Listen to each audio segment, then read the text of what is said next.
ഞാനിന്ന് കാണിക്കുന്നത് നമ്മൾ സ്ത്രീകൾക്കെല്ലാവർക്കും ഒത്തിരി ഇഷ്ടമുള്ള ഒരു കാര്യമാണ് ആഭരണങ്ങൾ, അല്ലേ? എനിക്കൊത്തിരി ഇഷ്ടമാണ്. അങ്ങനെ ഞാനൊരു പേജ് കണ്ടുപിടിച്ചു, അഡോർ ബൈ പ്രിയങ്ക. ഞാൻ ഫസ്റ്റ് ടൈമാണ് ഇതിൽ നിന്ന് പർച്ചേസ് ചെയ്യുന്നത്.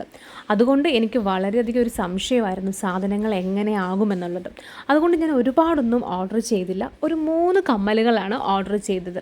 കാരണം നമ്മൾ ഓൺലൈനിൽ കൂടി പർച്ചേസ് ചെയ്യുവാണല്ലോ. പക്ഷേ ഇവരുടെയൊക്കെ റിവ്യൂസ് നോക്കിയപ്പോൾ നല്ല റിവ്യൂസ് ആയിരുന്നു. എങ്കിലും ഞാനൊരു 3 എണ്ണം പർച്ചേസ് ചെയ്തു.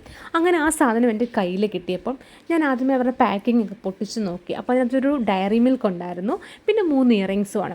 ഇവരുടെ പാക്കിംഗ് തന്നെ എടുത്തു പറയേണ്ടതാണ്. അടിപൊളി പാക്കിംഗ് ആയിരുന്നു. അതുപോലെ തന്നെയാണ് ഇയറിങ്സും, അടിപൊളി ഇയറിങ്സ്. നമ്മൾ കൊടുക്കുന്ന ക്യാഷിന് വാല്യൂ ഉണ്ടെന്ന് തെളിയിക്കുന്ന ആഭരണങ്ങൾ. നമ്മളിപ്പം കുറേ ക്യാഷ് കൊടുത്ത് കുറേ ഇത് വാങ്ങിച്ചു കഴിഞ്ഞാൽ ചിലപ്പം കൊള്ളാത്തതൊക്കെ ആയിരിക്കും. പക്ഷേ അഡോർ ബൈ പ്രിയങ്ക എന്ന് പറയുന്ന ആളുടെ ഈ ഒരു പേജ് നിങ്ങളെല്ലാവരും വിസിറ്റ് ചെയ്യണം. നമുക്ക് സ്ത്രീകൾക്ക് ഇഷ്ടപ്പെട്ട കമ്മലുകളും മാലകളും ചോക്കറും അതുപോലെ തന്നെ ബാംഗിൾസും റിംഗ്